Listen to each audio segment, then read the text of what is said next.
In the spring of 1895, in the mist-shrouded hollows of the Missouri Ozarks, a sound echoed through the pines that sent families fleeing their homesteads, locked church doors at midday, and caused grown men to count their children and livestock with desperate urgency. It was the metallic chime of a bell, tinkling from somewhere in the empty sky where no bell should exist, and every person who heard it understood with bone-deep certainty that death was approaching their community with the same inevitability as winter following autumn.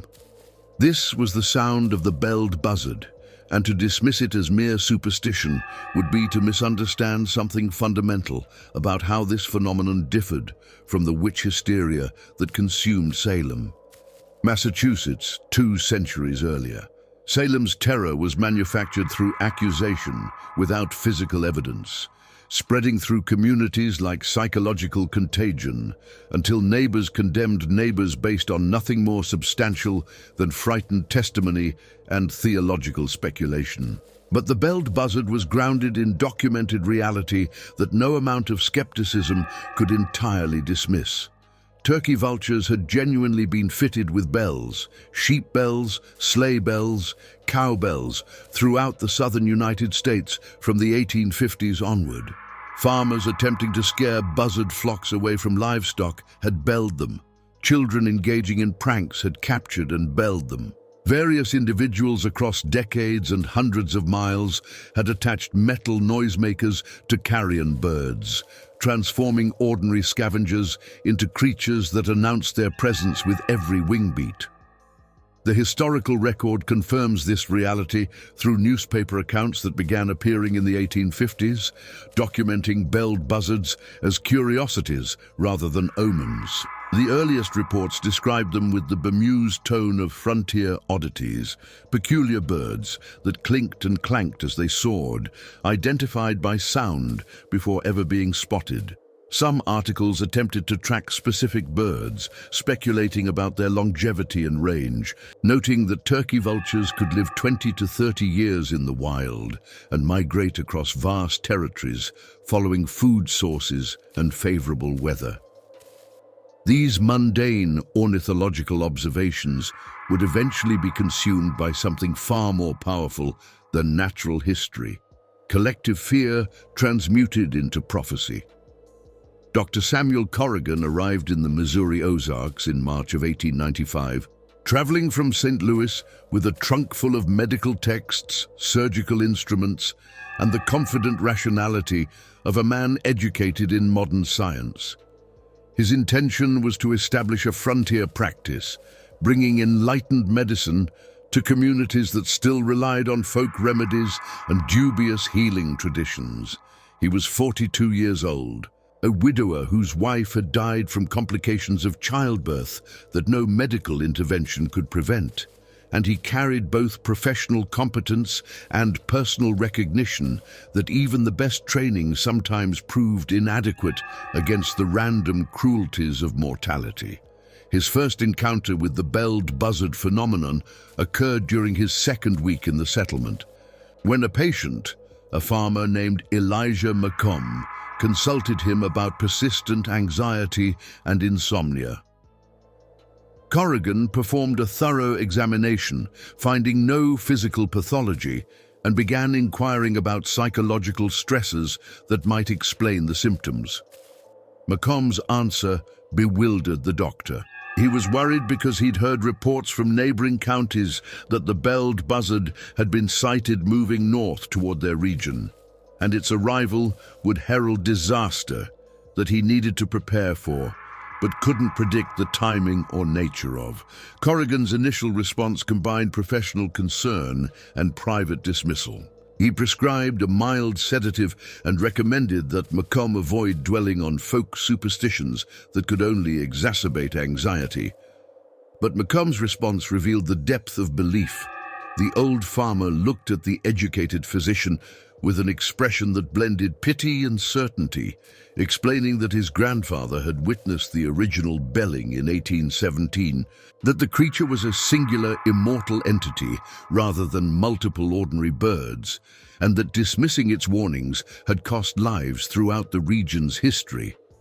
Elijah Macabre was 58 years old, a man whose family had settled in the Ozark Hollows during territorial days, and he served as keeper of the legend that fused multiple real-belled buzzards into one mythic being.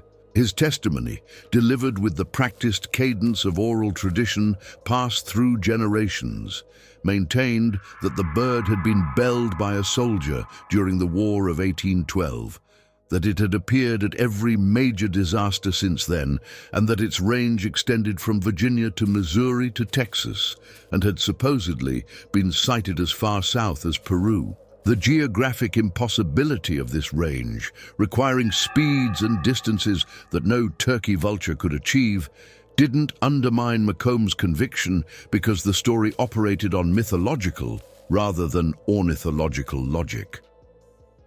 Rebecca Thornton occupied an uncomfortable middle position in the community, suspended between belief systems like a bridge connecting two incompatible shores. She was 34 years old, educated at normal school in St. Louis, and had returned to teach in the one-room schoolhouse that served scattered Ozark families, whose children ranged from 6 to 16 years old. Her pedagogical training emphasized scientific observation, critical thinking, and the progressive educational philosophies that were transforming American schools in the 1890s. She taught natural history using taxonomy and evolutionary concepts, geography using maps and globes rather than biblical geography, and mathematics through practical application rather than rote memorization. But her students came from families who genuinely believed that turkey vultures with bells predicted disasters, that certain signs in nature communicated divine warnings, and that dismissing these beliefs was dangerous modernist pride that would leave communities unprepared when judgment arrived. Rebecca found herself teaching that turkey vultures were carrion-eating birds that migrated seasonally and served important ecological functions, while simultaneously respecting that her students' parents had internalized a belief system where those same birds became prophetic messengers when they carried bells. Her careful documentation of sightings and community responses represented an attempt to bridge scientific observation and cultural respect, creating written records that might eventually help someone understand how genuine birds with genuine bells had evolved into regional terror. Preacher Josiah Blackwell provided the theological framework that legitimized the phenomenon, transforming folk belief into religious conviction supported by biblical precedent. He was 51 years old, a Methodist circuit rider who traveled between scattered settlements conducting services, performing marriages and funerals, and providing spiritual guidance to communities isolated enough that formal churches remained rare. His sermons interpreted the belled buzzard through Old Testament prophecy, drawing parallels to signs and portents that preceded divine judgment. The ravens that fed Elijah, the unusual star that guided wise men, the darkness that fell when Christ died. If God had used natural phenomena to communicate with the faithful throughout biblical history, Blackwell argued, why should it surprise anyone that divine messages continued through creatures as humble as bell-wearing buzzards? His theological sophistication elevated the belief beyond simple superstition. He didn't claim the bird was supernatural in the sense of violating natural law. Rather, he argued that God worked through natural means to deliver extraordinary messages, that providence operated through ordinary mechanisms elevated to prophetic purpose by divine intention.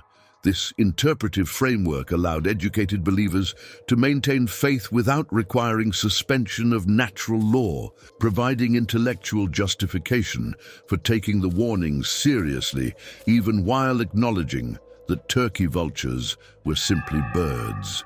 The event that had transformed the belled buzzard from regional curiosity into harbinger of doom was documented with tragic precision in the historical record.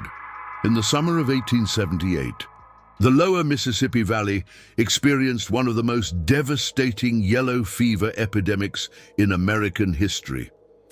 The disease spread through river towns and cities with terrifying speed, killing thousands and creating scenes of horror that survivors would carry as trauma for the remainder of their lives.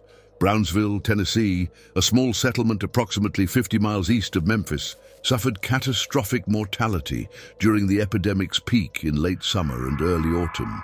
Contemporary newspaper accounts and survivor testimony documented that during the worst days of death in Brownsville, when bodies piled in streets because there weren't enough healthy people remaining to bury them properly, when quarantine meant locking the sick inside homes to die while the supposedly healthy fled in panic, a belled buzzard appeared above the town.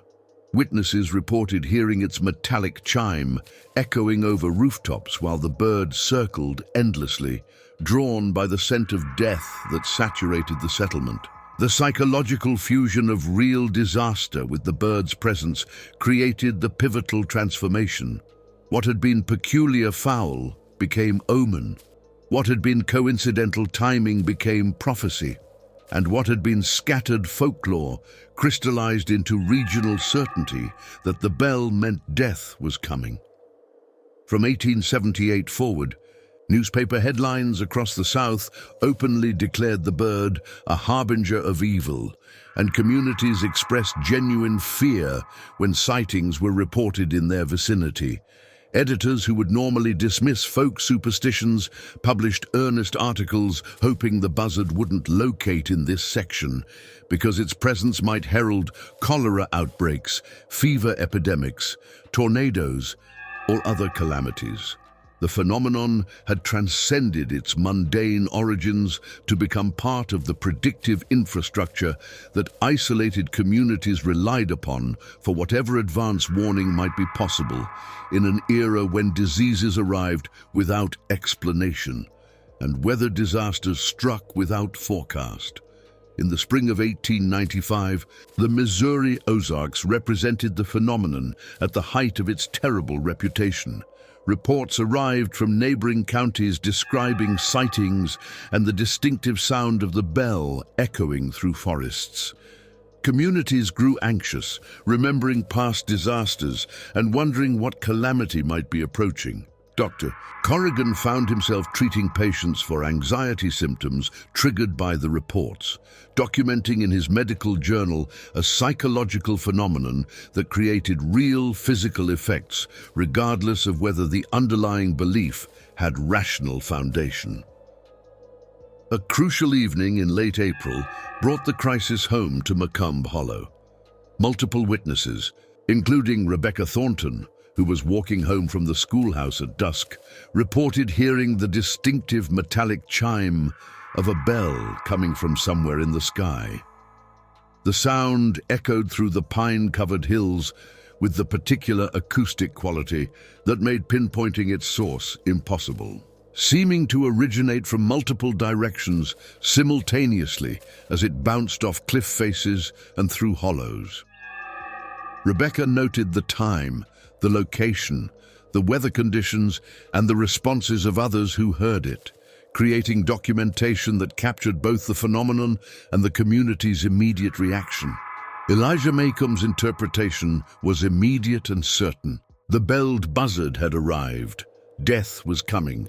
The community needed to prepare, though preparation for an unknown disaster meant little more than securing livestock, checking food stores, ensuring children stayed close to home, and waiting with the helpless dread of those who believed they'd been warned but couldn't know what they'd been warned about. The sound that shouldn't ring had rung, and 37 families scattered across isolated hollows and small settlements now faced the terrible question of whether they would heed a warning based on folklore or dismiss it as coincidence and hope that rationality would protect them from whatever might be approaching through the late spring darkness. The days following the first confirmed sighting in Macabre Hollow revealed how deeply the belled Buzzard phenomenon had woven itself into the psychological fabric of Ozark communities, creating responses that transcended rational dismissal and demonstrated the genuine power of belief, regardless of whether that belief could withstand scientific scrutiny. The sound that multiple witnesses had heard, the distinctive metallic chime echoing through the pines at dusk, triggered a cascade of behavioral changes that Dr. Samuel Corrigan documented with the fascinated horror of a physician watching a psychological epidemic spread through populations that had no immunity to the particular fear it generated. Martha Gaines arrived at Dr. Corrigan's medical office on the morning of April 28th, requesting an audience not for treatment of physical ailment, but to deliver testimony she believed the educated doctor needed to hear before he dismissed the community's fear as backward superstition. She was 67 years old, a woman whose weathered face and arthritic hands spoke to decades of frontier hardship, but whose eyes carried the particular haunted quality of someone who had witnessed horror that no amount of subsequent years could fully erase. Her story, delivered with the precision of trauma repeatedly relived, would provide the historical anchor that transformed the phenomenon from abstract folklore into visceral warning system grounded in survived catastrophe. Martha Gaines had been living in Brownsville, Tennessee during the summer and autumn of 1878, working as a seamstress and raising 3 children after her husband had died from consumption 2 years prior. She described Brownsville before the epidemic as a prosperous river town connected to Memphis by commerce and kinship, a community of approximately 2,000 souls who had no particular reason to expect that the approaching summer would become synonymous with death on a scale that would nearly extinguish the settlement entirely. The yellow fever arrived in late July, carried by mosquitoes breeding in the humid lowlands, though the disease's mechanism of transmission wouldn't be understood for another 2 decades. The epidemic's progression followed the terrible pattern that had devastated Mississippi Valley communities throughout the 19th century. Initial cases dismissed as ordinary summer fever, rapid acceleration as the disease spread through households and neighborhoods. The exodus of those wealthy or mobile enough to flee, the establishment of quarantine that trapped the sick and the poor inside a perimeter patrolled by armed guards preventing escape, and finally, the collapse of all social order as death claimed victims faster than the diminishing pool of healthy residents could provide care or burial. Martha described hearing the bell during the epidemic's worst days, when bodies were stacked in a warehouse because the few remaining gravediggers couldn't excavate burial pits rapidly enough, when children wandered streets searching for parents who had died behind quarantine doors, and when the stench of death hung so heavy in the August heat that survivors tied cloths soaked in vinegar across their faces simply to breathe. The belled Buzzard had circled above Brownsville for days, its metallic chime cutting through the groans of the dying and the wails of the bereaved, creating auditory accompaniment to catastrophe that 17 years later still echoed in Martha's nightmares. She couldn't explain the mechanism by which the bird had arrived precisely when disaster struck, couldn't articulate a causal relationship between carrion bird and fever epidemic, but she maintained with absolute conviction, born of witnessed correlation, that the bell's presence had preceded the worst dying by approximately 48 hours. If Brownsville had heeded that warning, if they had implemented quarantine immediately, if they had fled more aggressively, if they had taken the omen seriously rather than dismissing it as frontier superstition, perhaps fewer of the estimated 400 people who died would have perished. Her 3 children had all contracted the fever. 2 had died within 3 days of each other in early September, their small bodies adding to the pile in the warehouse, while Martha, herself sick but surviving, had been too weak to attend whatever mass burial eventually disposed of their remains. Her third child, a daughter who had been 4 years old during the epidemic, survived but was left with neurological damage that would require care for the remainder of her life. Martha had fled Brownsville once she recovered sufficient strength to travel, joining the stream of survivors who abandoned the devastated settlement, and she had eventually settled in the Missouri Ozarks, where distance from the Mississippi River Valley might provide protection from future epidemics.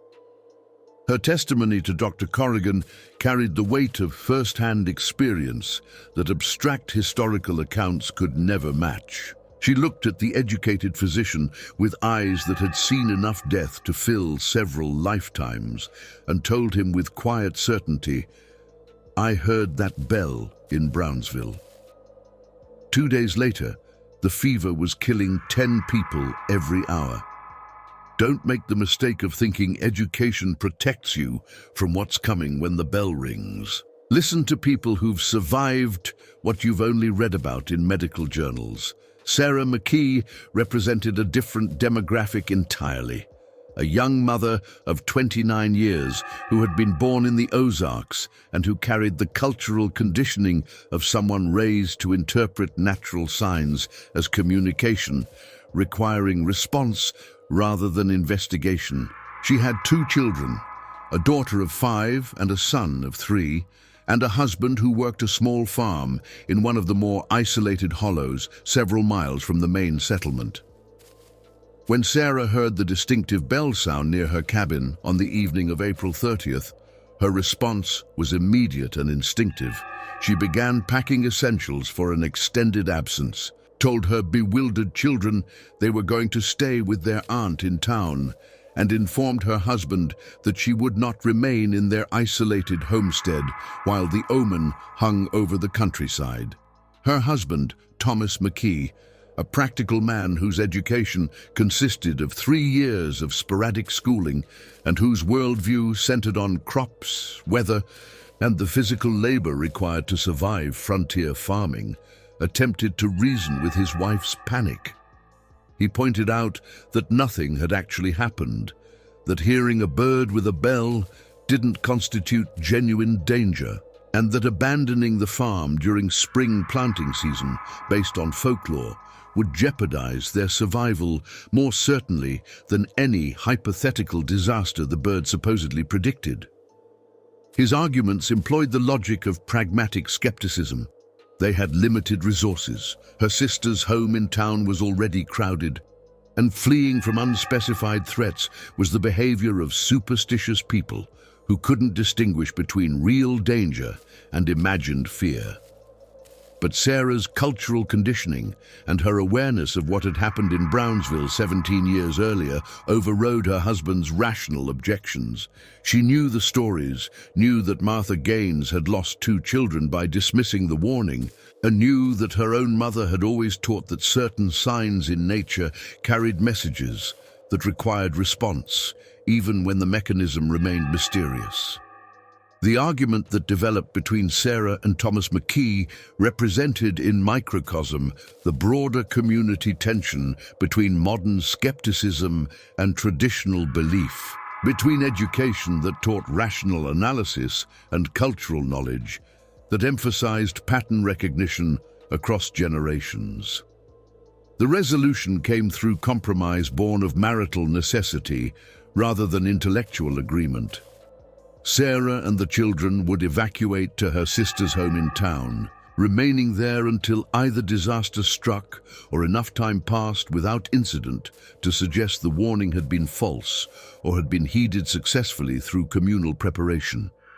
Thomas would remain at the farm to protect property and continue essential spring work, accepting his wife's conviction even while not sharing it, choosing domestic peace over the philosophical victory of forcing her to stay against her deep-seated fear. The evacuation occurred on May 1st, Sarah and her children traveling the rough trail to town, while Thomas watched them depart with an expression that combined frustration, concern, and the uncomfortable recognition that his wife might possess knowledge his education hadn't provided. Henry Colfax operated the county's only newspaper, a weekly publication that served scattered communities throughout the region by reporting local news, reprinting stories of national significance from telegraph services, and providing the only regular communication network connecting isolated settlements. He was 39 years old, educated through correspondence courses in journalism, and committed to the professional standards of objectivity that late 19th century newspapers aspired to, even when they frequently failed to achieve them. His office contained filing cabinets stuffed with years of clippings and correspondence, creating an archive that documented the region's history through the fragmented lens of weekly reportage. Among those clippings was a collection of belled Buzzard sightings that Colfax had been accumulating since taking over the newspaper in 1889, initially as curiosity that gradually developed into something approaching obsession as the pattern of reports revealed both troubling correlations and the phenomenon's psychological power over communities.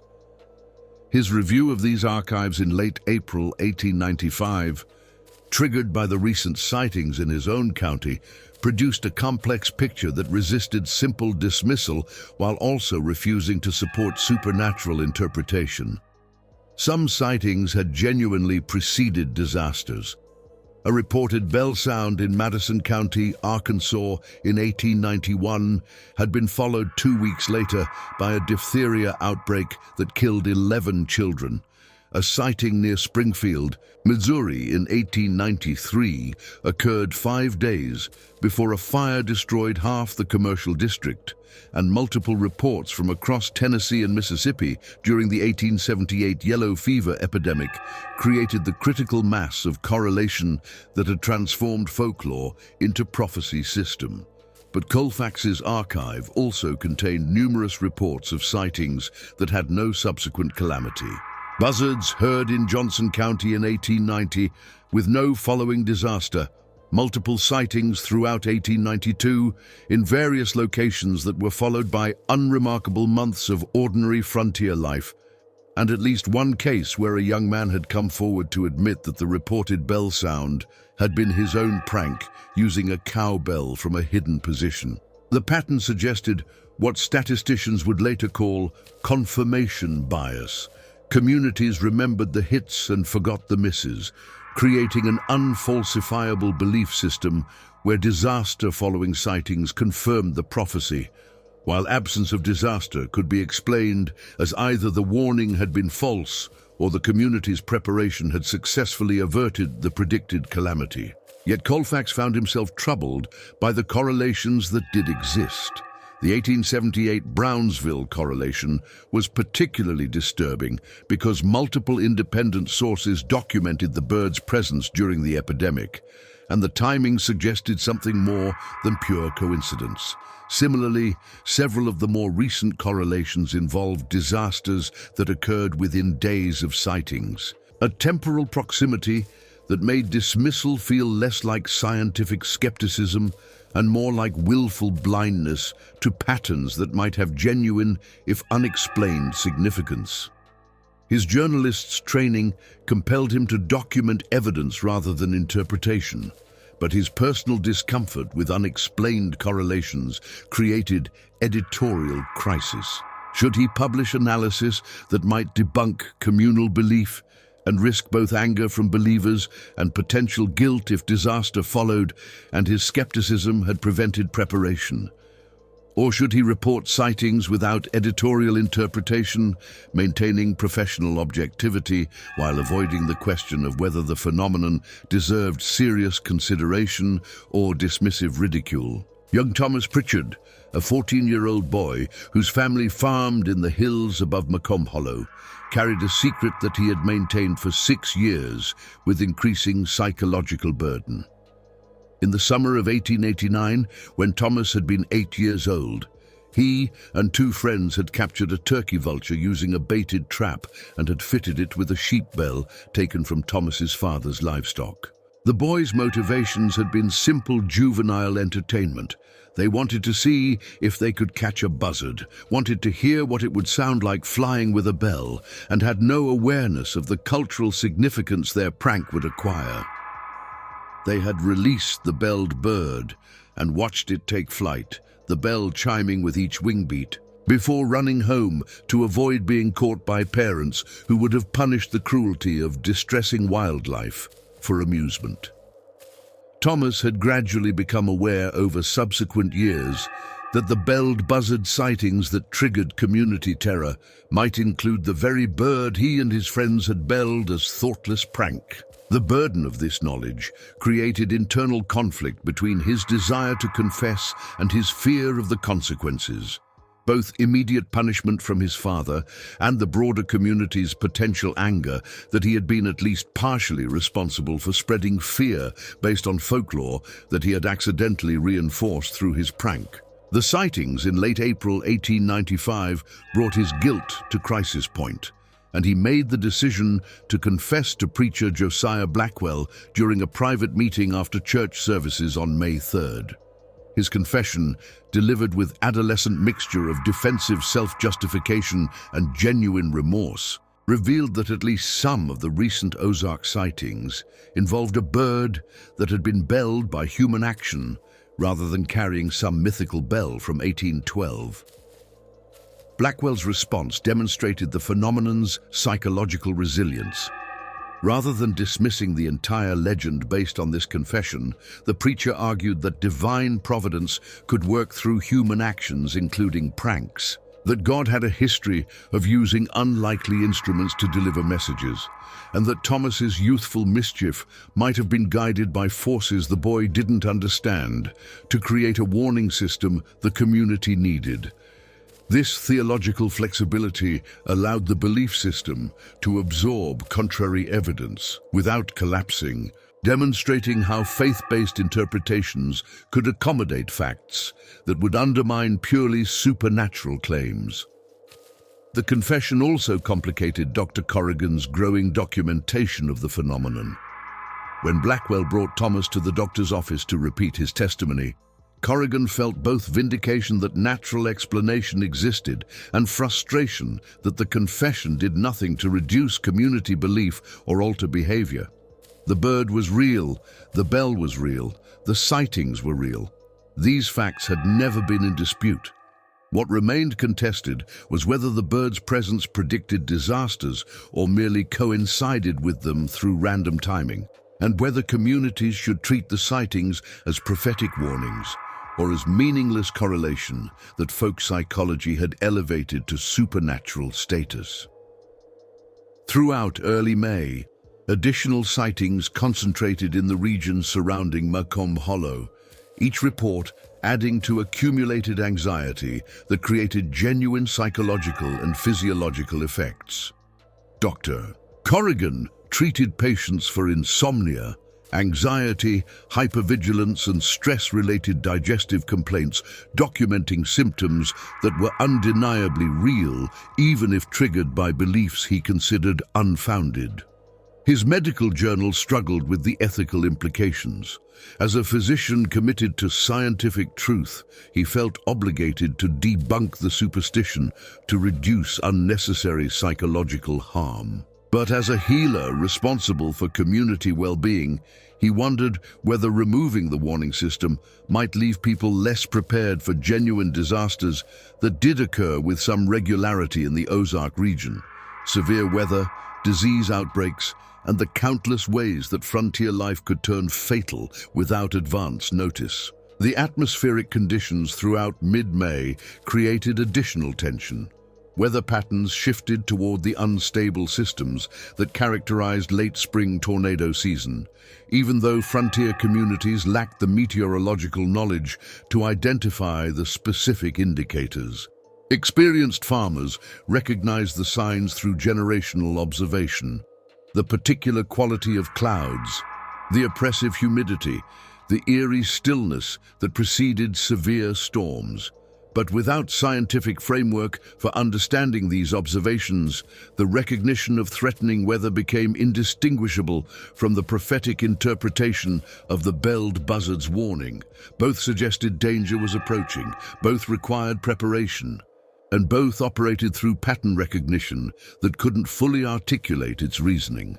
By May 25th, when the sky took on the distinctive greenish tint that presaged tornadic development, and when the atmospheric pressure dropped to levels that made human sinuses ache and livestock nervous, even skeptics began securing property and preparing for severe weather. Sarah McKee's husband admitted to Dr. Corrigan during a chance encounter in town that his wife's evacuation might have demonstrated wisdom rather than superstition, and that he himself had secured their livestock and prepared the storm cellar just in case. The line between heeding folklore and responding to observable weather patterns had dissolved completely, leaving communities preparing for disaster, whether they attributed the warning to prophetic birds or to natural observation, united by the recognition that preparedness served survival regardless of the epistemological framework that motivated it. The bell had rung. Multiple witnesses had heard it. The community had responded with mixture of belief, skepticism, and pragmatic preparation. And now, the weather itself seemed to be confirming that something was indeed approaching, leaving everyone to wait and wonder whether the belled Buzzard had predicted the coming storm, or whether humans desperate for patterns had simply noticed correlation between bird behavior and atmospheric conditions, that both responded to the same environmental triggers. The distinction might matter philosophically, but in practical terms, the outcome would be identical.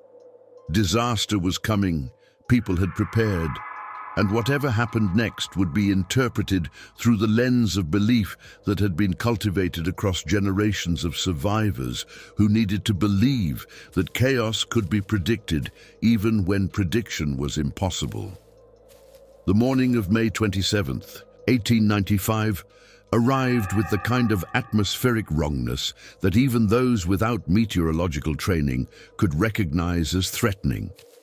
The sky possessed that particular greenish-yellow tint that photographers would later learn indicated hail suspended in thunderstorm updrafts, refracting sunlight in ways that produced colors the human brain registered as unnatural and dangerous. The air hung thick with humidity that made breathing feel like inhaling warm water, and the atmospheric pressure had dropped to levels that caused sinuses to ache and made old injuries throb with phantom pain that preceded severe weather systems.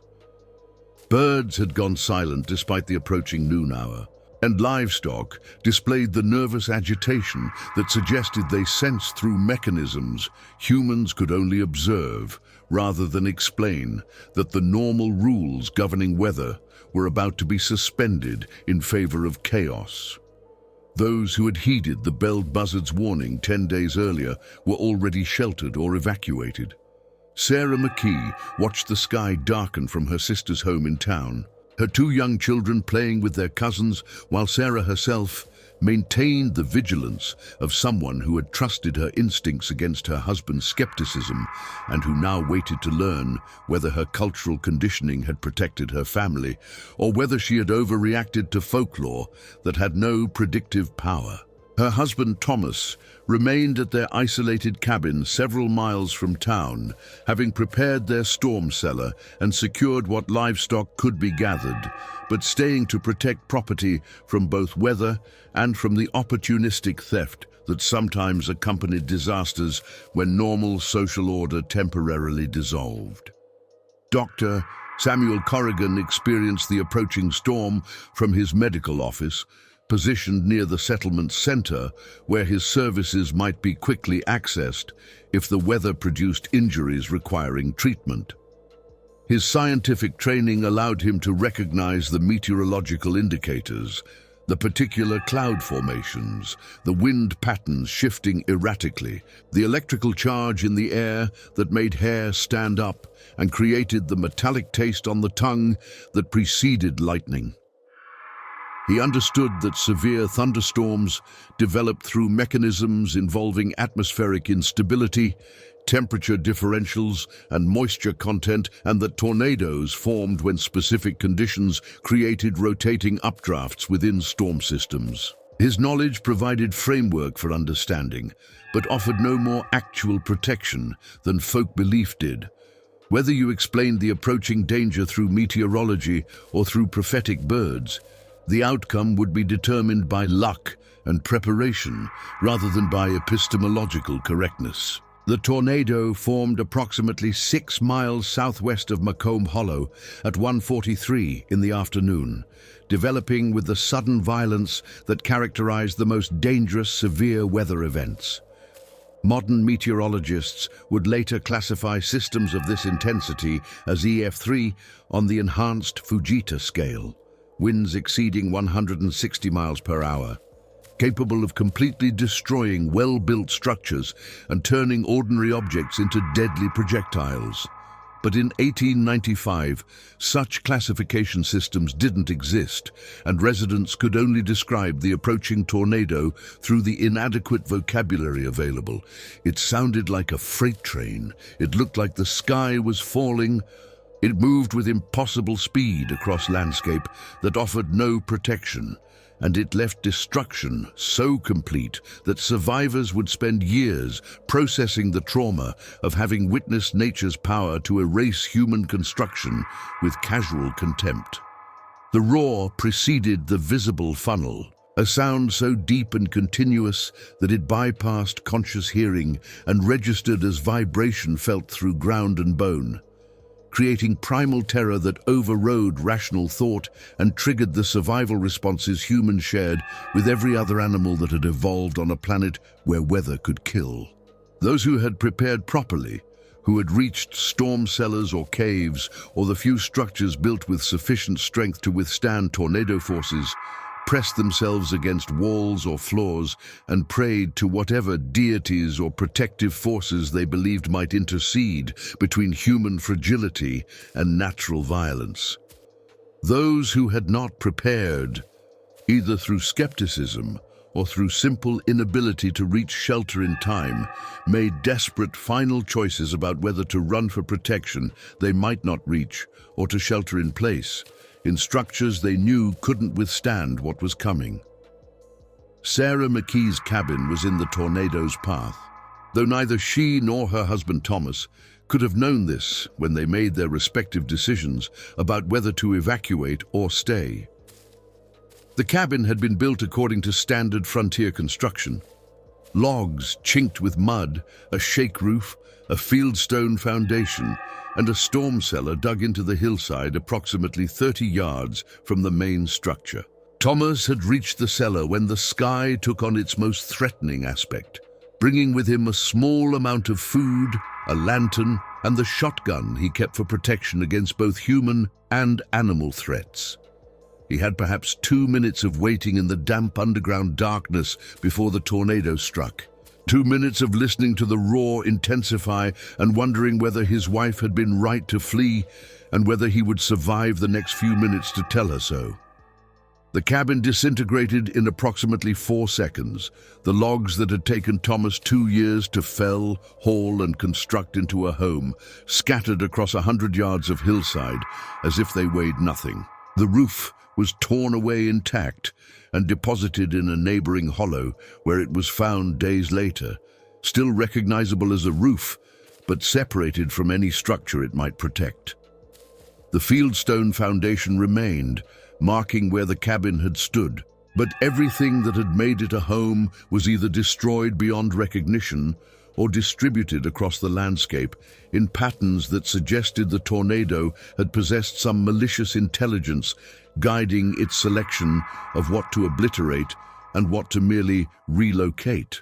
Thomas emerged from the storm cellar 20 minutes after the tornado passed to find that his home no longer existed and that his wife's decision to evacuate had literally saved their family's lives. Had Sarah and the children been in the cabin when the tornado struck, they would certainly have died from the structure's collapse or from being thrown by winds that could lift adult humans and carry them hundreds of feet before dropping them to their deaths. The tornado cut a path of destruction through the countryside, its track approximately 1 mile long and varying in width from 100 to 300 yards, creating a swath of devastation that was immediately apparent from the sharp boundaries between total destruction within the path and relative normalcy outside it. Other families experienced similar losses. Cabins destroyed, barns collapsed, livestock killed or scattered, and crops that had been carefully tended through spring planting season torn from soil and scattered as organic debris. But the human casualties could have been far worse had the tornado struck without any advance preparation. The families who had taken the belled buzzard's warning seriously, who had maintained heightened vigilance throughout the 10 days since the sightings, and who had responded to the atmospheric warnings by seeking shelter, had survived even when their property had not. 3 deaths occurred despite the preparations, and these casualties carried different meanings depending on whether one interpreted them through the lens of vindicated prophecy or statistical inevitability. Isaiah and Miriam Hendricks, an elderly couple who had farmed in Macabre Hollow for 43 years, had believed in the omen and had attempted to reach their storm cellar when the tornado approached. But Miriam suffered from severe arthritis that limited her mobility, and Isaiah's heart condition made any physical exertion dangerous. They had made it approximately halfway to shelter when the tornado struck, and they were killed either by the initial winds or by debris that struck them as they attempted to complete their journey. Their deaths reinforced belief for some witnesses. The warning had been accurate, the couple had heeded it, but physical limitations had prevented them from acting on the advance notice in time. For skeptics, the deaths suggested the warning's inadequacy. What value was prophecy if it couldn't provide enough specificity to save believers who tried to respond appropriately? The third death presented more complicated interpretive challenges. Jacob Brennan was a young man of 24 who worked as a laborer and who had been openly dismissive of the belled buzzard warnings, arguing that educated people didn't make life decisions based on whether birds wore bells. He had been working in an open field when the tornado approached, had attempted to run for tree cover rather than lying flat in a ditch as experienced storm survivors knew to do, and had been struck by debris that killed him instantly. Believers saw his death as divine judgment or natural consequence of ignoring warnings. The omen had been given, he had refused it, and his dismissiveness had cost him his life. Skeptics countered that his death resulted from lack of knowledge about proper tornado safety procedures, rather than from metaphysical failure to respect prophecy, and that attributing his tragedy to supernatural cause dishonored his memory by suggesting he had somehow deserved death for rational skepticism. The aftermath of the tornado created a landscape of destruction that required weeks to fully document and months to repair. Families whose homes had been destroyed moved in with relatives or into makeshift shelters while reconstruction began. Communities organized mutual aid, pooling resources and labor to help the most devastated families rebuild. The injured received treatment from Dr. Corrigan, whose medical practice suddenly became overwhelmed with patients suffering from injuries ranging from minor cuts and bruises to serious trauma, requiring surgical intervention. He was barely equipped to provide in frontier conditions. His medical journals from this period documented the physical casualties, while also recording his internal struggle with the phenomenon's implications. He had witnessed a disaster that followed a folkloric warning by exactly 10 days, a temporal correlation so precise it troubled his commitment to purely natural explanations, while still not providing evidence of supernatural causation. The community gathered for funerals 4 days after the tornado, preacher Josiah Blackwell conducting services that attempted to provide theological framework for processing tragedy while acknowledging the interpretive divisions about what the deaths meant. His sermon for the Hendricks couple emphasized their faith and their attempt to heed the warning, framing their deaths as transition to eternal reward rather than as failure of prophecy. His sermon for Jacob Brennan required more careful construction, He couldn't condemn the young man for skepticism without alienating other skeptics whose support the community needed for reconstruction. But he also couldn't ignore that Jacob's dismissiveness had been noted and that believers saw cautionary message in his death. Blackwell's solution was to emphasize that all humans faced mortality regardless of belief.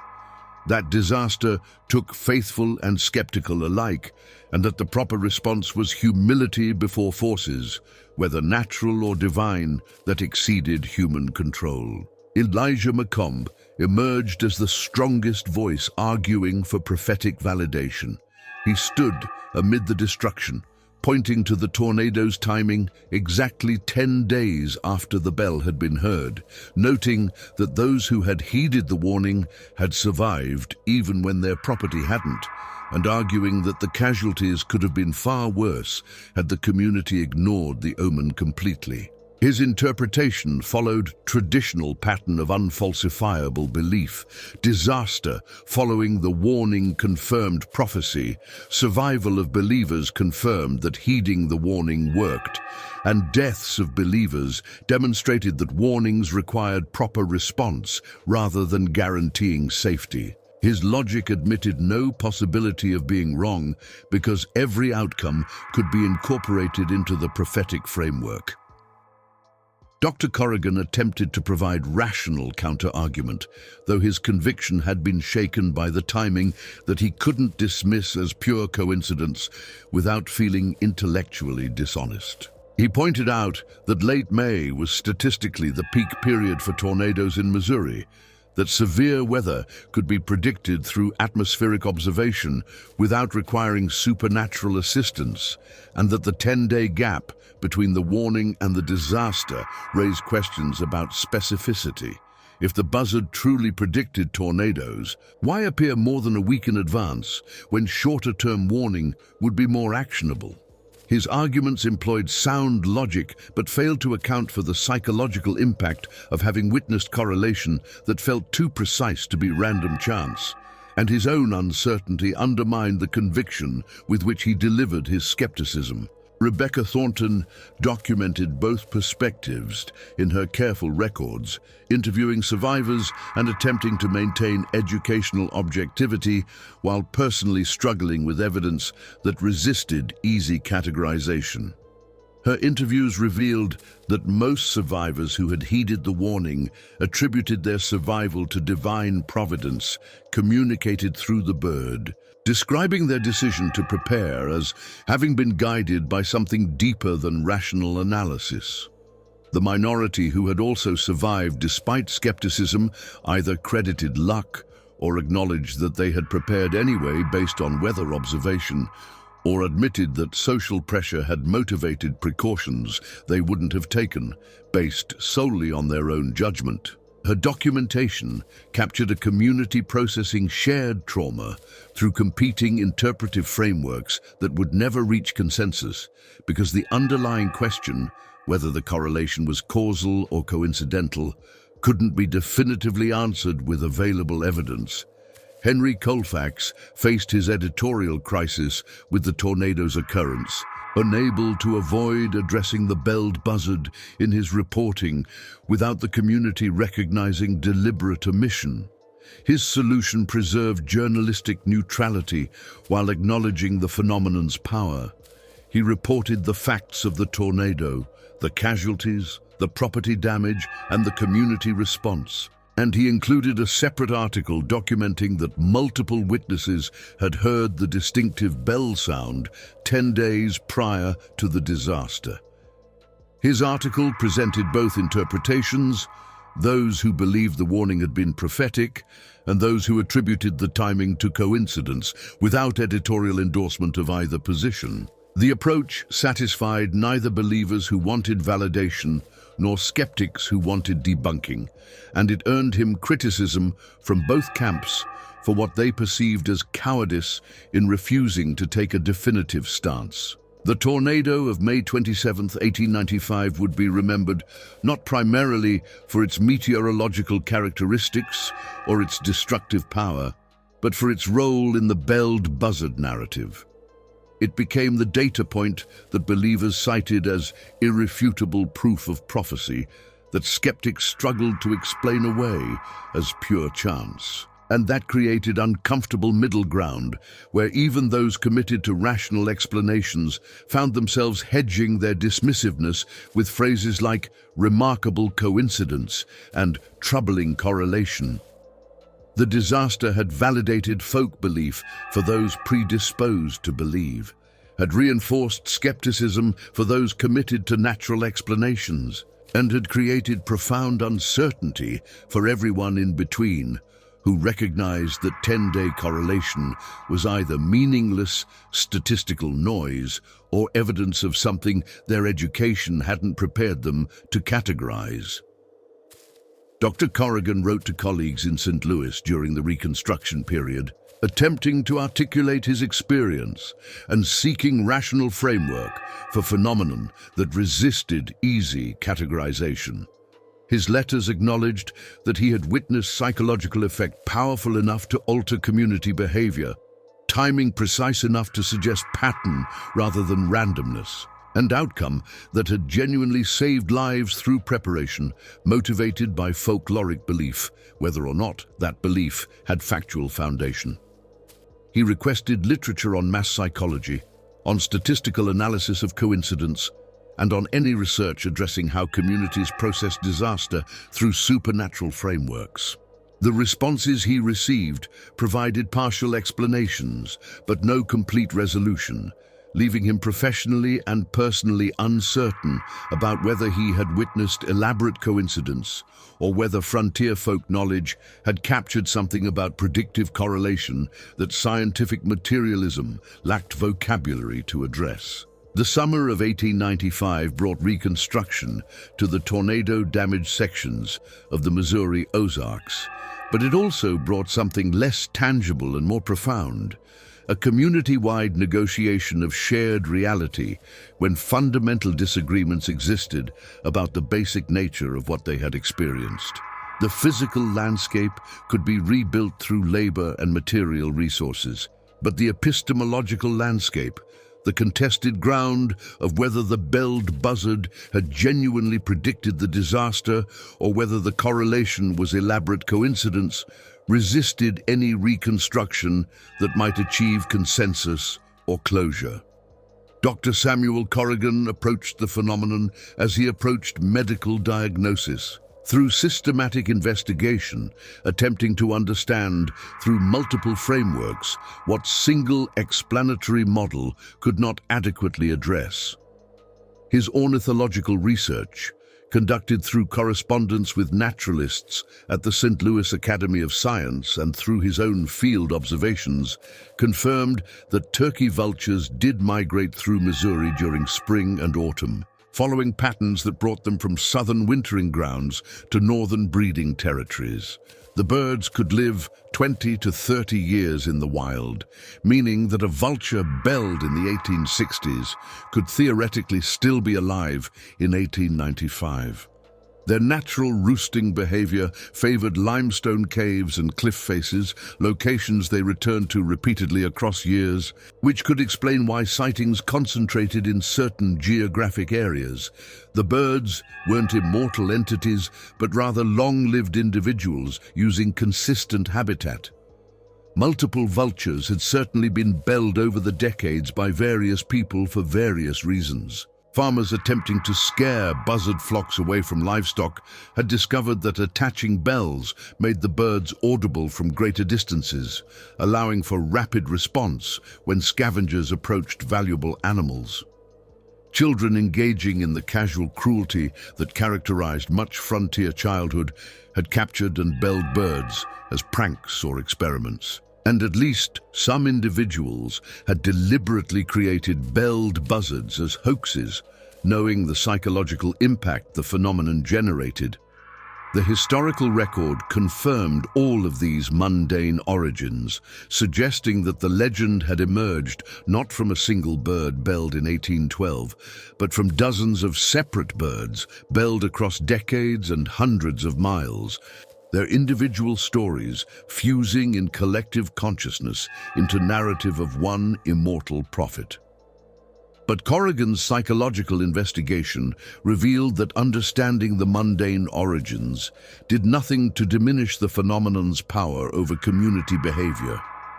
Confirmation bias explained why believers remembered disasters that followed sightings while forgetting sightings that had no subsequent calamity. The human brain was wired to detect patterns, even when those patterns were artifacts of selective memory rather than reflections of objective correlation. Trauma from past disasters created psychological priming, where communities that had experienced catastrophe, like the 1878 Brownsville epidemic, remained hypervigilant for signals that might predict future disasters, making them susceptible to interpreting ordinary events as prophetic warnings. Cultural transmission meant that children absorbed beliefs from parents who presented folklore as factual knowledge, creating generational perpetuation of ideas that might have been questioned if introduced to adults without childhood conditioning. Yet Corrigan's research also revealed uncomfortable statistical realities that complicated simple dismissal. His review of documented Buzzard sightings and subsequent events across a 20-year period showed correlation rates that exceeded what pure chance should produce. Approximately 37% of reported sightings were followed within 30 days by disasters of various types, disease outbreaks, severe weather, significant deaths, or other calamities. Pure random chance should have produced correlation rates closer to 15%, given the base rate of disasters in frontier communities. The elevated correlation didn't prove causation, but it suggested either that something about turkey vulture behavior genuinely did correlate with approaching disasters, or that the statistical sample was skewed by reporting bias, where sightings without subsequent disasters were less likely to be documented, or that humans were unconsciously detecting the same environmental cues that affected bird behavior and attributing their unease to the birds rather than to their own sensory processing of atmospheric or social changes. His sociological analysis recognized that the shared belief created genuine community benefits regardless of its factual accuracy. The warning system encouraged disaster preparedness behaviors, maintaining storm cellars, keeping emergency supplies, teaching children where to shelter during severe weather, and creating social networks where neighbors checked on each other during threatening conditions. Communities that took the Buzzard seriously were demonstrably better prepared for actual disasters than communities that dismissed all folk beliefs as superstition. The tornado of May 27th had killed 3 people in a region where similar tornadoes in unprepared communities regularly killed dozens. Whether that improved survival rate resulted from prophetic warning or from practical preparedness, motivated by belief, mattered less than the outcome. People were alive who might have died had they not taken precautions. Corrigan reached uncomfortable conclusion that he documented in his journals with the frustrated honesty of a man whose education had not prepared him for ambiguity of this magnitude. He could not definitively prove or disprove that buzzards predicted disasters because the phenomenon operated in the epistemic space where correlation, coincidence, and causation became impossible to distinguish with 19th century investigative tools. The timing was too precise to dismiss as pure chance without feeling intellectually dishonest, but the mechanism was too obscure to accept as proven prophecy without violating his scientific training. He was left in the unsatisfying middle ground of acknowledging that something was occurring that exceeded simple explanation, while unable to determine whether that something was psychological, environmental, or genuinely prophetic. Rebecca Thornton's documentation project expanded throughout the summer as she interviewed as many community members as possible about their experiences, beliefs, and interpretations of the tornado and its folkloric warning. Her records created a portrait of belief distributed across a spectrum rather than divided into simple camps of believers and skeptics. At one extreme, were absolute believers like Elijah Macabre, who maintained that the bird was a singular prophetic entity guided by divine providence, and that questioning this truth demonstrated dangerous pride. At the other extreme were complete skeptics like the few young men who had received enough education to reject all supernatural claims and who attributed the tornado entirely to natural meteorological processes that had coincidentally followed folkloric warning. But most community members occupied the vast middle ground between these extremes, holding positions that combined elements of belief and skepticism in ways that seemed contradictory to those committed to philosophical consistency, but which made practical sense to people whose survival depended on pragmatism rather than purity.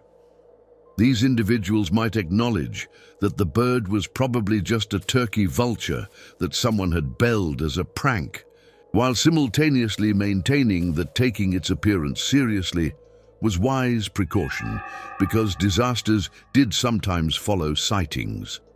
They might express skepticism about supernatural prophecy while still preparing for disaster when the bell was heard, reasoning that better safe than sorry and that folk knowledge sometimes captured patterns that formal education missed. They might teach their children that the belled buzzard was legend rather than literal truth, while also teaching them to seek shelter when the bell was heard, preserving the practical benefits of the belief system while attempting to maintain intellectual honesty about its epistemic status.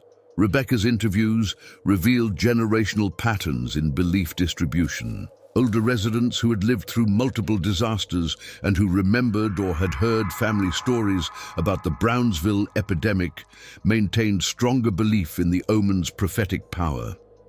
They had direct or inherited experience of correlation between bird sightings and subsequent catastrophes, and that experiential knowledge carried more weight than abstract reasoning about coincidence and confirmation bias. Younger residents, particularly those who had received more education, showed greater skepticism, but often hedged that skepticism with pragmatic preparation when sightings occurred. Children believed unquestioningly because trusted adults presented the phenomenon as fact, creating the pipeline through which folklore would transmit to future generations, regardless of whether current adults resolved their philosophical disagreements. The handful of complete skeptics often faced social marginalization for their dismissiveness of something the community took seriously. Being openly contemptuous of the belled buzzard marked one as dangerously modern, as someone who valued education over wisdom, and as potentially unreliable neighbor who might not take appropriate precautions during future threats. This social pressure created practical incentives for conforming to community belief even for those who privately rejected it, demonstrating how folklore persisted not just through conviction, but through the social consequences of nonconformity. Elijah Macabre emerged during this period as active keeper and constructor of the expanded legend, recognizing that folklore required maintenance and curation to remain coherent across generations. He spent summer evenings documenting what he called the complete history of the belled buzzard, creating a narrative that consciously fused multiple real birds into one immortal creature, because that story served community memory better than acknowledging the messy reality of dozens of separate birds belled over decades. His version emphasized continuity and purpose. One bird, belled in 1812, appearing at significant moments throughout American history, serving as divine messenger warning communities before disasters struck. He decided which sightings to include in the canon based on whether they fit the prophetic pattern, and which to exclude as either false reports or sightings of ordinary unbelled buzzards mistaken for the legendary one. His folklore construction work was sophisticated and deliberate, demonstrating that legends aren't passively inherited but actively maintained through editorial choices about which details to emphasize, which interpretations to privilege, and which versions to transmit to the next generation. Macabre understood intuitively what anthropologists would later articulate formally, that folklore serves social functions beyond factual accuracy, that communities need shared narratives to process collective trauma, and that the legends that persist are those that provide practical benefits or psychological comfort that makes their preservation worthwhile regardless of their relationship to objective truth. Preacher Josiah Blackwell provided theological sophistication that elevated folk belief beyond simple superstition, arguing that God communicated through natural world and that providence could work through ordinary means to deliver extraordinary messages. His sermons throughout the summer Reconstruction period developed a framework that allowed educated believers to maintain faith without requiring suspension of natural law. He didn't claim the bird defied ornithology, but rather argued that God's primary mode of communication had always been through nature rather than through direct supernatural intervention that violated physical principles. His biblical citations supported this interpretation. Ravens feeding Elijah during famine, Balaam's donkey speaking to prevent sin, the fish that delivered Jonah to dry land, the star that guided wise men to Bethlehem. In each case, God had used natural creatures or phenomena to communicate messages or accomplish purposes, working through rather than against the created order. The belled buzzard fit this established pattern, a real bird with a real bell, its behavior and timing guided by providence to serve as messenger, whether or not the mechanism was apparent to human observation.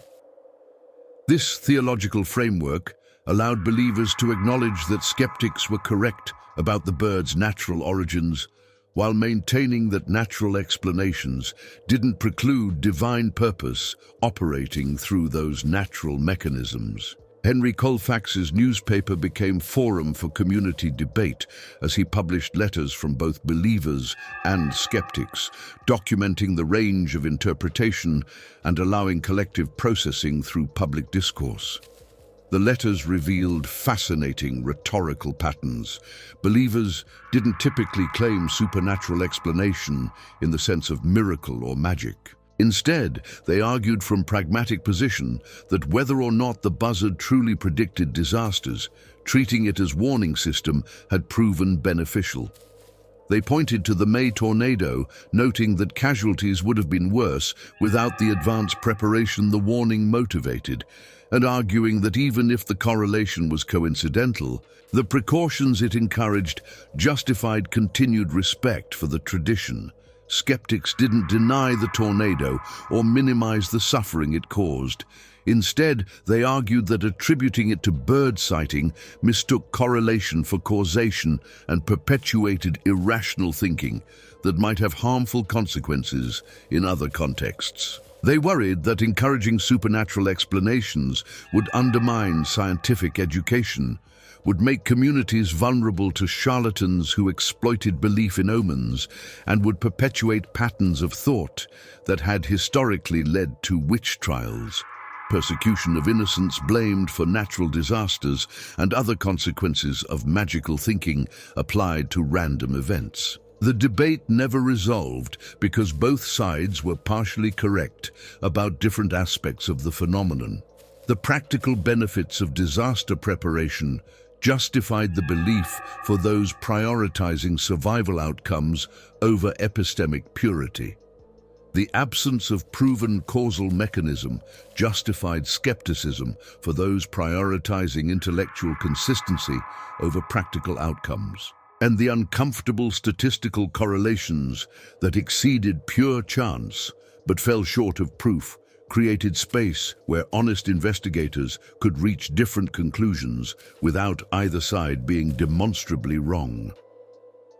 Young Thomas Pritchard's subplot provided additional complexity during the summer when he decided to create experimental proof by capturing and belling another turkey vulture, intending to demonstrate that the phenomenon could be replicated through ordinary means. His capture of a vulture in late June and his attachment of a sheep bell, similar to the one he had used in 1889, succeeded in creating a belled bird that was soon spotted and heard across the region.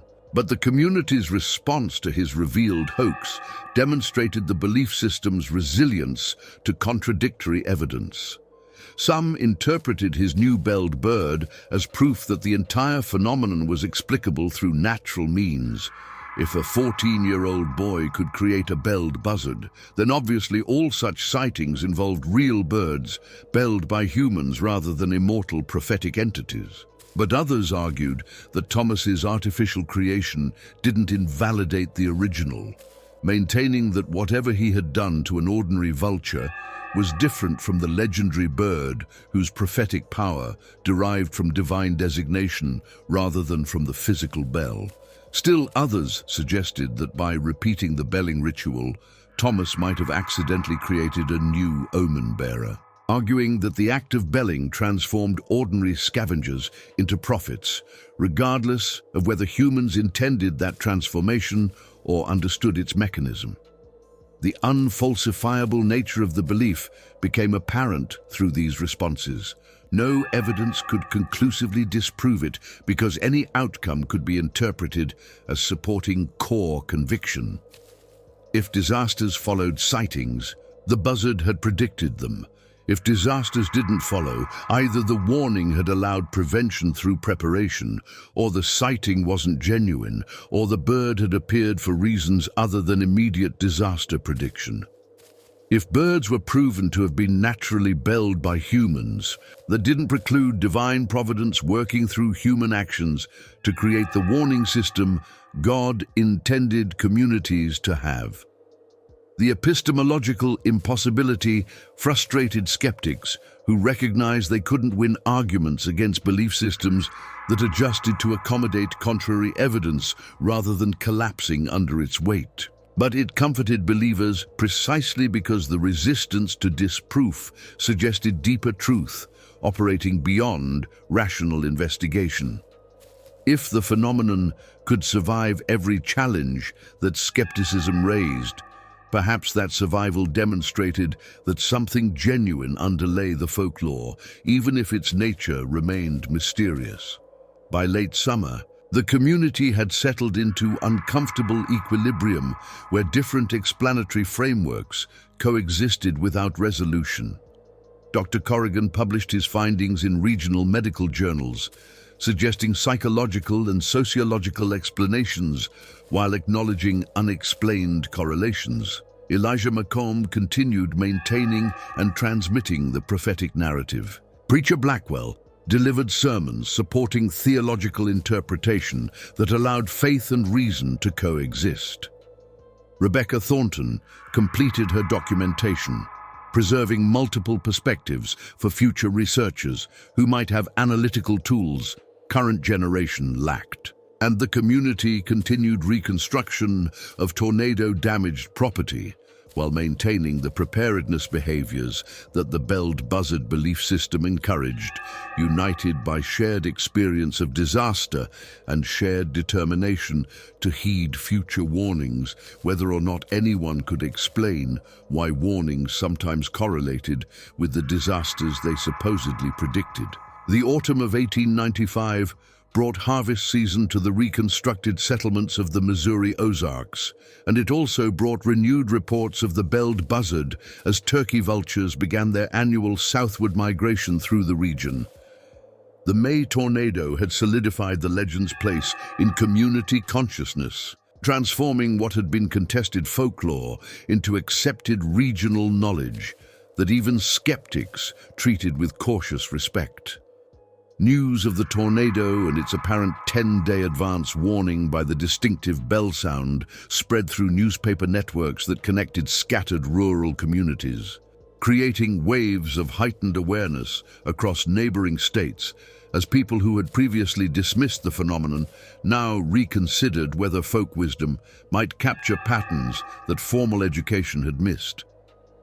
By late 1895, reports came from Arkansas, Kansas, Illinois, Kentucky, and beyond, each claiming sightings of the distinctive metallic chime preceding local disasters or notable deaths. A belled buzzard was heard near Little Rock 3 days before a hotel fire killed 12 people. Another sighting in southern Illinois occurred a week before a diphtheria outbreak swept through a one-room schoolhouse, claiming 7 children. The bell was reported in eastern Kansas prior to a tornado that destroyed a small settlement. Each incident reinforced the pattern that believers cited as proof, while skeptics struggled to explain as elaborate series of coincidences that strained statistical probability without quite breaking it. Henry Colfax documented this regional spread through his newspaper's exchange network with other rural publications, creating an archive that showed how the phenomenon replicated itself across geographic space. Communities that experienced disasters following sightings developed their own local variations of the legend, incorporating the events into expanding narrative that now included not just the 1878 Brownsville epidemic and the 1895 Missouri tornado, but dozens of smaller incidents where timing had been close enough to suggest correlation. The legend was metastasizing, fed by genuine human need to believe that chaos could be predicted and that advance warning might provide the margin of survival that separated the living from the dead. Dr. Samuel Corrigan's final comprehensive analysis, published in the Journal of Frontier Medicine in early 1896, represented his most sophisticated attempt to understand what he had witnessed. His article, titled On the Adaptive Function of Folk Prophecy in Isolated Communities, argued that the belled buzzard phenomenon represented evolved psychological response to environments where modern warning systems were unavailable and where disasters struck with frequency that made predictive frameworks psychologically necessary regardless of their empirical validity.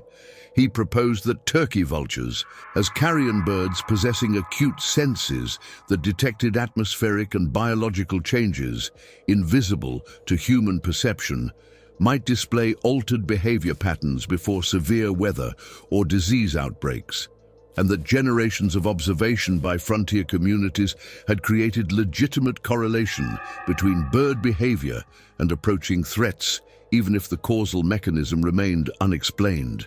The addition of bells, Corrigan argued, transformed subtle behavioral observations into dramatic auditory signals that collective consciousness elevated to prophetic status because communities desperately needed warning systems and because the correlation was strong enough to justify belief even when causation couldn't be proven. His analysis attempted to bridge the gap between dismissive skepticism and uncritical belief, suggesting that folk knowledge sometimes captured genuine patterns through observational methods that predated but didn't necessarily contradict scientific understanding. Whether the birds truly predicted disasters or simply responded to the same environmental cues that preceded disasters mattered less than recognizing that the belief system encouraged practical preparedness behaviors that genuinely improved survival outcomes during actual emergencies. His article received mixed response from medical colleagues. Urban physicians dismissed it as romanticization of backward superstition, arguing that encouraging irrational beliefs undermined the broader project of bringing scientific enlightenment to rural populations.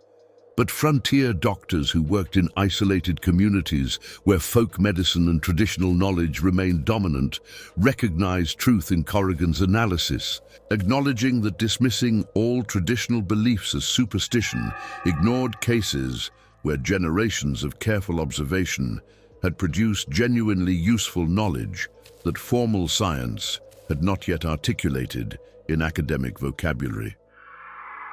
Rebecca Thornton's documentation reached completion in late 1896, creating what would become invaluable historical record for future researchers.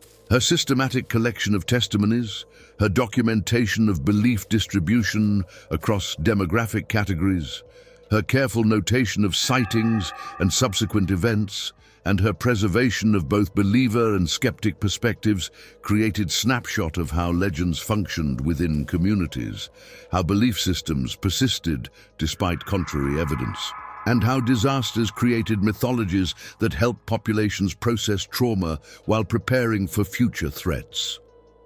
She donated her archive to the Missouri Historical Society in St. Louis, where it would rest largely unexamined for decades before folklorists and anthropologists rediscovered it in the mid-20th century and recognized its extraordinary value as documentation of living folklore captured at the peak of its cultural power. The first years of the 20th century brought gradual changes to the Ozarks that would eventually diminish the belled buzzard's psychological dominance. Telegraph lines reached more communities, providing actual advance warning of severe weather systems tracked by the nascent U.S. Weather Bureau. Railroad expansion brought more frequent contact with urban centers where scientific worldviews were displacing traditional beliefs. Younger generations received more formal education, emphasizing critical thinking and skepticism towards supernatural claims. And most significantly, the development of meteorological science began providing genuine predictive tools that offered more reliable advance warning than interpreting the behavior of carrion birds. Yet sightings continued sporadically through the 1900s and into the 1920s, suggesting either that pranksters maintained the tradition of belling vultures or that psychological phenomenon persisted where people primed by cultural knowledge interpreted ordinary sounds as the legendary bell. Reports became less frequent and less dramatic in their claims. Fewer assertions of singular, immortal bird, more acknowledgement that multiple birds had probably been belled over time. But the core belief that bell sounds should be taken seriously as warnings retained cultural power in isolated communities that maintained traditional knowledge despite encroaching modernity. Dr. Corrigan continued practicing medicine in the Ozarks through 1903, when declining health forced his retirement and returned to St. Louis. His final journal entries before leaving the region acknowledged that he had never resolved the central mystery to his satisfaction, that he remained suspended between rational skepticism and uncomfortable recognition that statistical correlations exceeded what pure chance should produce, and that he had witnessed psychological phenomenon powerful enough to alter community behavior in ways that genuinely improved survival outcomes, whether or not the underlying belief was factually accurate. He had arrived in the Ozarks as confident representative of scientific medicine, encountering backward superstition. He departed as humbled observer who recognized that human knowledge sometimes exceeded its ability to articulate mechanisms, and that dismissing traditional wisdom as mere superstition risked losing practical benefits that communities had developed through generations of careful observation. Elijah Macabre died in 1907 at the age of 70. Having successfully transmitted the belled Buzzard legend to his children and grandchildren, who would maintain it through the 20th century. His final years were spent refining the narrative, creating what amounted to oral scripture that established canonical version of events, proper interpretation of sightings, and theological framework that supported belief. His grandson would publish a written version of Macabre's oral tradition in 1934, creating permanent record that folklorists would later analyze as example of how legends are consciously constructed and maintained rather than passively inherited. The phenomenon's decline accelerated through the 1920s and 1930s as radio broadcasting brought weather forecasts to rural areas, as improved roads reduced isolation, and as universal education standardized knowledge in ways that marginalized local traditions. The last widely reported sighting in Missouri occurred in 1927, when a farmer claimed to have heard the distinctive bell before a barn fire, By the 1940s, the belled buzzard had largely transitioned from active belief system to historical curiosity, remembered by older residents but dismissed by younger generations as quaint folklore from less enlightened times. The mid-20th century brought academic rediscovery of the phenomenon, as folklorists and anthropologists researching Southern and Appalachian traditions encountered references to the belled buzzard in historical records and realized it represented an extraordinary example of folklore grounded in documentary reality. Unlike purely invented legends that emerged from imagination or misunderstanding, this had originated from actual birds with actual bells that genuinely flew across multiple states for decades, creating foundation in witnessed physical reality that had been elaborated into mythological narrative through collective psychological need for warning systems and meaning-making frameworks. Ornithologists confirmed through historical research that turkey vultures had indeed been belled by various people from the 1850s through early 1900s, that the birds' long lifespans meant individual belled vultures could have been sighted over multiple decades, and that their migration patterns would explain regional spread of sightings as single birds traveled hundreds of miles between wintering and breeding grounds. Modern tracking studies demonstrated that turkey vultures were sensitive to atmospheric pressure changes and could detect approaching weather systems through mechanisms that included barometric sensing and observation of prey behavior that altered before storms. This sensitivity meant that vulture behavior genuinely could correlate with approaching severe weather, providing natural basis for folklore that attributed prophetic power to birds that appeared or behaved unusually before disasters. The academic analysis revealed that the legend represented fusion of multiple real birds into singular mythic entity through collective consciousness that needed one immortal prophet rather than dozens of coincidentally belled vultures. The claim that the bird had been belled in 1812 and had appeared at every major disaster since was demonstrably false. Multiple birds had been belled at various times for various reasons, and sightings correlated with migration patterns and human settlement distribution, rather than with historically significant events. But the false, singular narrative served psychological and social functions that accurate but complex natural history could not. It provided coherent story that communities could share, maintain, and transmit across generations, creating cultural continuity and practical preparedness behaviors that benefited survival even when the foundational myth was factually incorrect. Modern psychological analysis explored the phenomenon's broader significance for understanding how humans create warning systems and meaning-making narratives in face of uncontrollable disasters. The belled buzzard demonstrated universal human impulse to believe that chaos could be predicted, that randomness could be transformed into pattern, and that advance warning might provide agency in circumstances where actual control was impossible. The folklore gave isolated communities psychological comfort of believing they possessed early detection system for threats that struck without mercy or warning, allowing them to feel less helpless in face of forces that exceeded human capacity to prevent or withstand. Comparisons with modern phenomena emerged.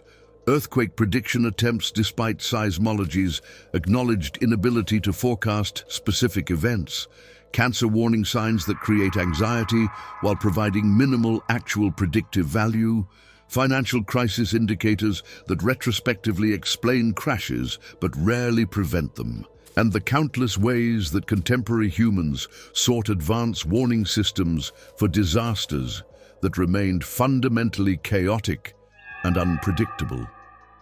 The belled buzzard represented 19th century version of universal human need to transform terrifying randomness into manageable pattern, to believe that careful observation could detect approaching catastrophe even when actual prediction exceeded available tools. The legend declined not because it was disproven, but because it was replaced by superior warning systems that provided genuine advance notice without requiring interpretation of ambiguous signs. Weather satellites and Doppler radar could detect tornado formation with specificity and accuracy that interpreting bird behavior could never match. Disease surveillance systems could identify outbreak patterns before they became epidemics. Emergency broadcast networks could disseminate warnings across entire regions within minutes. The belled buzzard couldn't compete with technology that provided actual predictive capability rather than psychological comfort disguised as prophecy. Yet the legend persisted in cultural memory because it captured something true about frontier experience and about human nature itself. The desperate need to find patterns in chaos. The psychological value of believing disasters could be anticipated. The community cohesion created by shared belief systems, and the uncomfortable reality that folk wisdom sometimes captured correlations that formal science initially dismissed. All of these remained relevant regardless of whether belled buzzards genuinely predicted disasters or simply coincided with them through timing that exceeded pure chance without achieving causal certainty. The final documented testimony about the belled buzzard's peak years came from Sarah McKee, interviewed in 1934 when she was 68 years old, and when folklorists were beginning systematic collection of Ozark traditions before they disappeared entirely.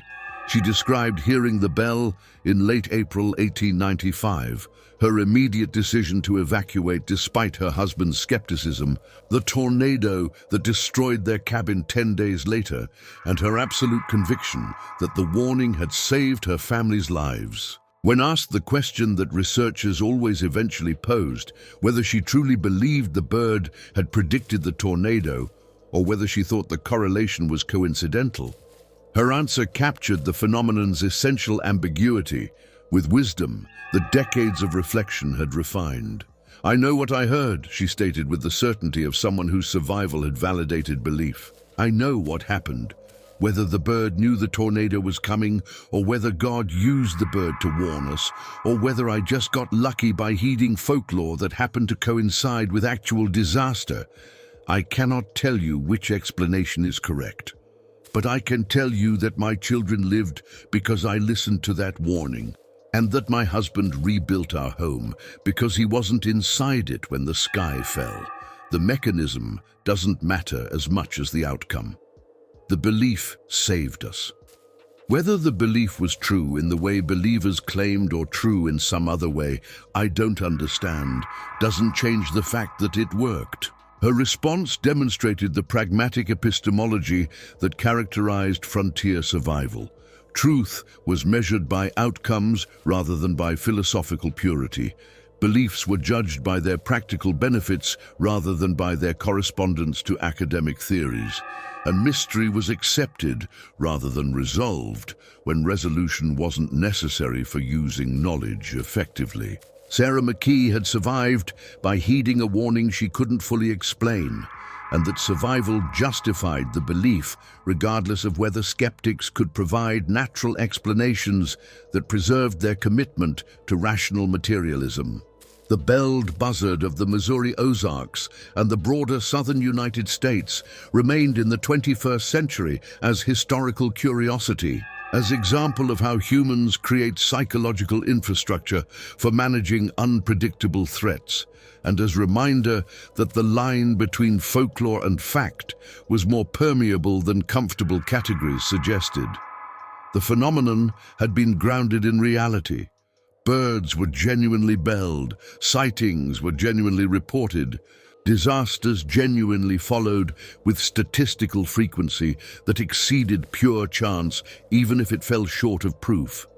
But it had also been elaborated through collective need into something larger than ornithology could explain. Something that served communities by providing warning system and meaning-making framework in an environment where both were desperately needed and where modern alternatives didn't yet exist. The legend persisted, not because it provided comfortable moral lessons or because it offered redemptive narrative about frontier resilience, but because it forced engagement with uncomfortable truths about human psychology and about the space between coincidence and causation that rational investigation sometimes failed to resolve. It demonstrated that belief could have genuine power regardless of factual accuracy, that folk wisdom could capture patterns that formal science initially missed, and that dismissing all traditional knowledge as superstition risked losing practical benefits that communities had developed through careful observation conducted outside academic frameworks. The metallic chime that echoed through Ozark hollows in the spring of 1895 had been real. Turkey vultures with actual bells had genuinely flown above isolated settlements where death was common enough that having advanced warning system felt like only available control over fate's approach. Whether those birds predicted disasters or simply coincided with them remained unanswered question that perhaps admitted no definitive answer with available evidence. But the communities that heard that sound and prepared for what might be coming survived at higher rates than those that dismissed all folk beliefs as backward superstition, suggesting that the belled buzzard's greatest legacy wasn't resolution of whether prophecy was real, but demonstration that sometimes survival required believing in patterns, even when proving those patterns exceeded human capability. The bell that shouldn't ring had rung across decades and across states, carried by wings that served both as natural scavengers and as vessels for human need to believe that chaos could be predicted and that advance warning might save lives when disaster approached through spring darkness or summer heat. Whether that belief was justified by supernatural reality or by psychological benefits, or by unexplained correlation that science couldn't yet articulate, mattered less than acknowledging that it had worked, people had prepared, people had survived, and people had maintained warning system that served them adequately until better systems arrived to replace it. The legend remained as testimony to human resilience and human need, as reminder that truth sometimes existed in uncomfortable space between belief and skepticism, and as documentation that the distance between folklore and fact measured not in absolute categories, but in gradations of evidence that permitted honest investigators to reach different conclusions without either being demonstrably wrong. The belled buzzard had been real and mythical simultaneously, natural and prophetic at once, and its persistence in cultural memory suggested that some mysteries resisted resolution, because the mystery itself served purposes that resolution would eliminate.